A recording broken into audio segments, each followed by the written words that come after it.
I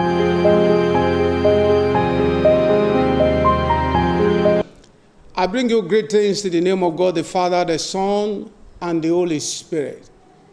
I would like also to greet you, especially in the name of the Diocesan Bishop of Awori Diocese, the Right Reverend Dr.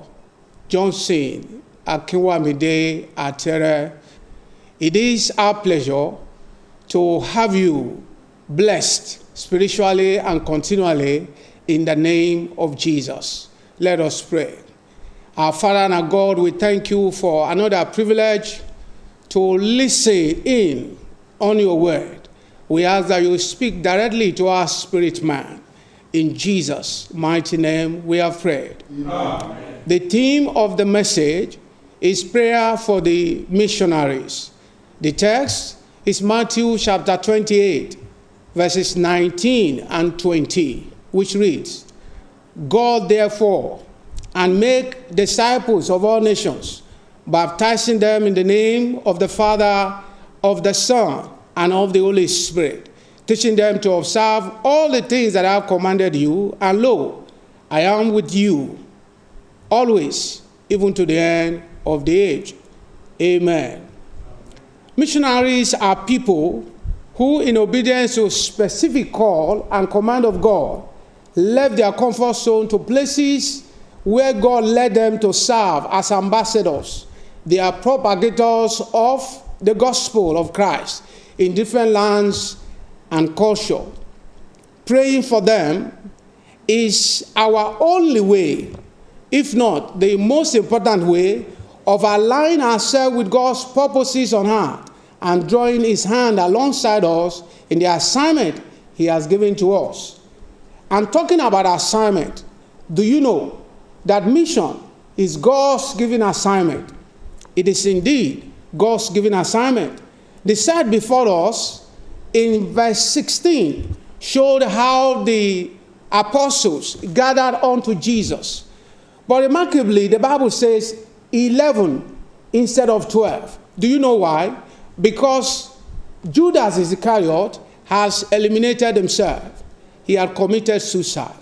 I'm praying for somebody listening to me today that spirit of death wanting you to terminate your life will lose his battle over your soul in the mighty name of Jesus. Amen. Don't kill yourself. Missionaries are carriers of the gospel of Christ to the nook and crannies of the earth, preaching peace and life instead of death. Why then do we need to pray for them? We need to pray for them because we identify not only with God's purposes on earth, we join them in forces to save souls and to win the battle, spiritual battle over the lives of men. Why do we need to pray for them? We pray for them because when we pray for missionaries, the burden of their assignments are lessened, because spiritually, wherever we may be, we are lifting up their souls and joining in the assignment given to them. Why do we need to pray for them? We pray for them because it is a spiritual assignment they are involved in, battling over the souls of men. And it is not just physical. So wherever we are, when we pray for missionaries, we are joining forces with them in different fields and bringing victory to the kingdom of Christ. May I need to let you know that missionaries are full soldiers of this kingdom on the fields. So they must be strengthened through our prayers. Through praying for the missionaries, we release much needed assistance that will come their way in several ways and means as we jointly place a demand on God to meet their needs in various needs.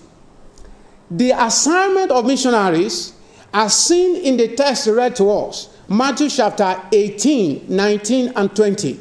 I would like to break it down into three, majorly. 1, to go into all nations and make disciples. 2, to baptize them in the name of God the Father, the Son, and the Holy Spirit. And 3, to teach the people to observe all that Jesus had commanded. When you look critically at this assignment, you will appreciate not only the need to pray for them, but specific things we must pray for as we pray for the missionaries. How And what should we pray for as we pray for missionaries? 1, we should pray in this manner, that God, who sent missionaries out, will also prosper their missionary enterprise in the name of Jesus. We should pray that all artificial boundaries of man, political and otherwise, restricting the spread and the expansion of God's kingdom on earth collapse. That is the manner in which we should pray. We should pray that all manners of inhibitions within all nations of the earth militating against Christ and his missions collapse in the mighty name of Jesus. When we pray for missionaries, we should include this, that all cultures of men, traditions of men, that breeds rebellion against our God begins to fall down in the mighty name of Jesus. We should pray for missionaries that all over the world, languages and cultures of men be penetrated by the good news of Christ. We should pray that all cultures and thoughts in rivalry with the knowledge of God collapse and be held perpetually in bondage in the name of Jesus Christ. When we pray for missionaries, we must not forget to include that they are in a massive, like I mentioned, battle over the souls of men. Therefore, we should pray that there shall be a massive wave of baptism of converts all over the world, from the east to the west and from the north to the south of the globe. We should pray that spiritual animosity and enmity against Christ and his church be bound and brought to their knees in the mighty name of Jesus. We should pray for missionaries in this manner, that the teaching of the church, the teaching ministry of the church and of the missionaries prosper. We should pray that the knowledge of our God be taught and spread across the globe. We should pray that all human institutions raised to trouble the church be arrested and frustrated in the mighty name of Jesus. Don't forget, praying for missionaries is our demonstration of the love we have for the prosperity of the kingdom of God on earth.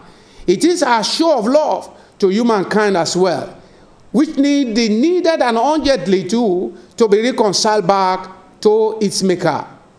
The full soldiers on the ground are missionaries to push the frontiers of this kingdom of our Christ. We need to pray for them.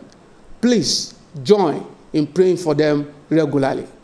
The Lord bless you. May I remind you that you should not forget to join us again tomorrow by 5 p.m. and stay connected both on the Facebook and our YouTube handle. God bless you as you continue to watch. In Jesus' mighty name. Amen. Stay blessed.